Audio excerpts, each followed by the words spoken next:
Game one and the rest of the games for LeBron, I think he goes Belichick. I think he hides things, and I think he becomes an observer. What do you make of those numbers? I think he does. I think he comes out and he tries to really fill out the opponent and see how they're going to guard him, see if they're going to double team him, see what kind of lanes and angles he's going to have to get to the basket. So he comes out a little bit more passive than he plays throughout the rest of the playoffs. So I think it's a strategy of LeBron's. And you got to think about this, Colin. He's the one guy that can go get a win on the road. He doesn't necessarily, so he can lose game one. He's not necessarily have to steal one because he knows he can go win an important game on the road, and that's something that LeBron has done throughout the playoffs. You look at the game sevens he's won, the big game sixes he had. So he knows he can go on the road and win a game. So if he has to lose a game one, he can do that to figure out the strategy that he's going to need going forward in the playoffs. And plus, especially this year with the team he has to try to figure out how to get somebody else going on the offensive end if he's going to have any chance of winning the series. Yeah. Antoine Walker joining us from New York. You know, listen, the world evolves. The reality, it used to be 30 years ago, all you guys went to high school and you had a high school coach, and now it's all about AAU basketball. You guys used to go to 3 years of college. Now you go to 1 year of college. Some guys want to go to the G League or Europe. The world changes. I'm not bothered when Kevin Durant goes and joins a great team. But I totally get guys who played in the 70s, 80s, 90s going, whoa, I don't like it. Do you have a visceral reaction? Does it bother you? Let's say Kevin Durant leaves with 4 titles. Will you think less of him because of how he captured those titles joining a dynasty? I'm not going to lie, Colin. I'm old school. I'm a competitor. I was very upset when Kevin Durant went to play with Golden State. I just thought to go join a team that won 73 games, that had a 2-time MVP and Steph Curry playing with 2 other All-Stars, and then you lose to those guys up 3-1, you would think you want to come back next year and have a shot at beating them and then to go join them. I was upset from a competitive standpoint as a guy that played in the NBA. I wanted him to continue to try to beat those guys and keep the league kind of balanced out talent-wise. So I was really upset about that. But it's worked out well for him. I don't necessarily know if it's going to kill his legacy. It's going to tarnish it a little bit with some of the older guys. And when people think about how good Kevin Durant is, you got to remember Kevin Durant is a very unique and probably the best scorer that we've ever seen in the NBA, especially at 6'11", 7 feet. I'm not sure how tall he is, but his efficiency from the offensive end at his size is unbelievable. He's a great offensive talent. I think, sometimes we get caught up in the category that he's in that LeBron James and Kobe Bryant and Michael Jordan conversation, but he's not that type of player. He's an offensive juggernaut. He's somebody that we get an opportunity to watch score the basketball at his size that we never seen before.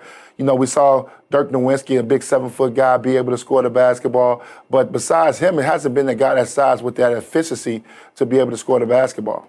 It's interesting. I said the other day, when Michael Jordan played and was in his peak years, not when he first broke into the league, Magic Johnson, first couple of years was a better player. But in his 7 or 8 peak years, Michael was the best player in the world. I mean, number 2 was either Hakeem, Barkley, Karl Malone, and it was a pretty darn big gap. I kind of feel with LeBron right now, the gap between him and 2, it may not be the Grand Canyon, Antoine, but it's big. Do you feel like the gap with Michael to 2 and LeBron to 2 is about the same or greater for one of them? No, I think I kind of agree with you on this, Colin. I think LeBron is 1, and then you got a gap and you got a collection of players that I put on the same level. I look at Kevin Durant, Steph Curry, James Harden, Anthony Davis, Russell Westbrook. I kind of put those guys in the same category. It depends on what you like from those guys as being the number 2 guy. But it's no 1A, 1B. I think when Kobe Bryant was in the league, you would always say LeBron and Kobe, that would be a 1A, 1B, depending on what you like. Yeah. But now it's not. Now it's nobody in there. I think obviously Kevin Durant probably could have been in that conversation, but I think joining Golden State probably makes you think differently about that because he's playing with 3 great players.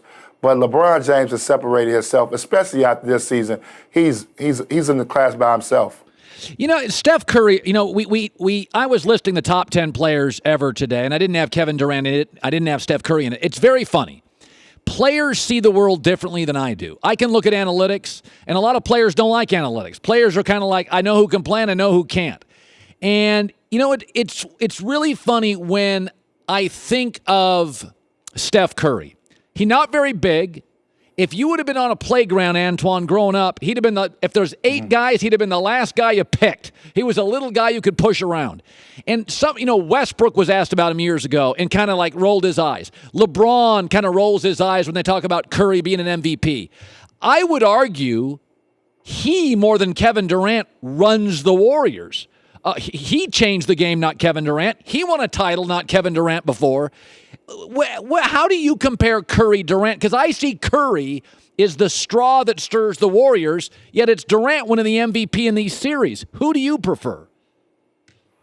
That's a tough question. I think they both are very unique. I think when you look at Steph Curry, he is the best pure shooter that we have seen of our time at the point guard position, especially off the dribble. His ability and his range is second to none. We've never seen anybody shoot like that. But when you think about top point guards to play this game, he's not in my top 3 to ever play the game. You got Magic, you've got John Stockton, you've got Jason Kidd, Chris Paul. Steph Curry does not guard his man, so I have a different level of respect for guys that do not guard their man.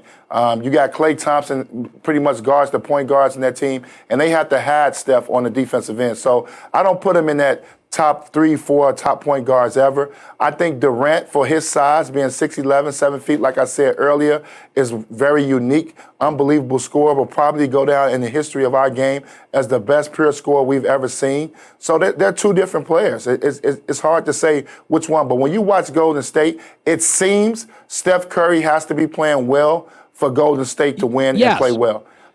Yeah, I actually agree with that. I think Curry really has to play well or they get static. They don't move enough. When Curry's moving, the team is moving. Finally, I got a minute left, Antoine. Give me your guess. People now feel it's Philadelphia or he stays in Cleveland. I would throw out the Lakers. 1 minute left. What is your gut feeling on where LeBron is playing after he gets beat in these finals? I think it's always going to be predicated how he gets beat.